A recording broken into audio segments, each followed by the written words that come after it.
అందరికీ నమస్కారం. శివపురాణానికి స్వాగతం. లాస్ట్ వీడియోలో నారద మహర్షికి వానర ముఖం ఎలా వచ్చిందో తెలుసుకున్నాం కదా. ఈరోజు వీడియోలో తర్వాత ఏం జరిగింది అనేది తెలుసుకుందాం. నారద మహర్షికి విష్ణువు తన రూపాన్ని ఇవ్వలేదు, అందులోనూ వానర ముఖం ఇచ్చాడు అని అర్థం చేసుకుని వెంటనే విష్ణులోకానికి వెళ్తాడు.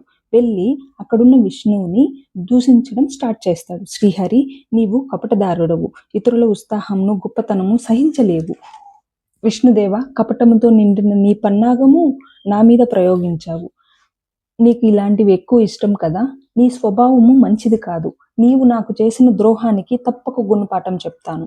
ఓ విష్ణు, నీవు నేను కోరుకున్న స్త్రీని నీ మాయ చేత నాకు కాకుండా చేశావు.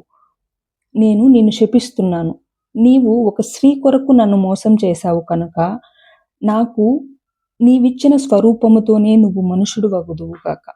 స్త్రీ వియోగం నందు అమితమైన దుఃఖము అనుభవించుదువుగాక.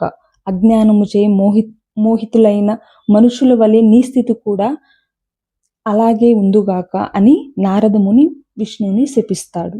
అందుకు విష్ణువు ఆ పరమశివుడే ఇలా నారదునితో పలికించాడేమో అని ఆ శాపాన్ని అంగీకరించి శివుణ్ణి ప్రార్థిస్తాడు. ఇంతలో శివుడు నారదమునికి ఉన్న వానర ముఖాన్ని తొలగించి మామూలుగా చేస్తాడు. అప్పుడు నారదుడు జరిగిందంతా తెలుసుకొని తాను చేసిన తప్పుకు విష్ణువుని ప్రాయశ్చిత్తం అడుగుతాడు.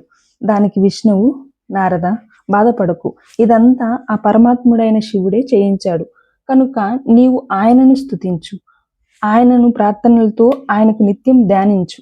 అప్పుడు నీవు చేసిన పాపముల నుంచి విముక్తి లభిస్తుంది అని చెప్పి విష్ణువు మాయమైపోతాడు. తర్వాత నారదుడు శివుణ్ణి ఎప్పుడు స్మరించుతూ జ్ఞానించుతూ ఉండడం వల్ల శివుని గురించి తెలుసుకోవాలనే తాపత్రయం ఎక్కువ అవుతుంది. అక్కడి నుంచి లోకానికి వెళ్ళి బ్రహ్మతో ఇలా అంటాడు. బ్రహ్మదేవ, పరమాత్మ స్వరూపం యొక్క గొప్పతనం గురించి తెలుసుకోవాలనుకుంటున్నాను. భక్తి మార్గము, జ్ఞాన మార్గము, తపో మార్గము, జ్ఞాన మార్గము, తీర్థ మార్గము, వీటన్నిటి గురించి విన్నాను. కానీ శివతత్వాన్ని, శివ జ్ఞానాన్ని ఇంకనూ నాకు బోధపడలేదు. నేను భగవంతుడగు శంకరుని పూజించు విధానము, శివ చరిత్రను, వాటి తత్వములను, పరమశివుడు అయిన శివ ఆవిర్భవము, వారి వివాహ ప్రసంగములను, అలాగే కార్తికేయుని జన్మగాథను నాకు చెప్పుము ప్రభు. ఇంతవరకు చాలా మందితో ఈ విషయాలు విన్నాను, కానీ నాకు తృప్తి కలగలేదు కనుక దయచేసి నాకు అన్ని వివరింపుము.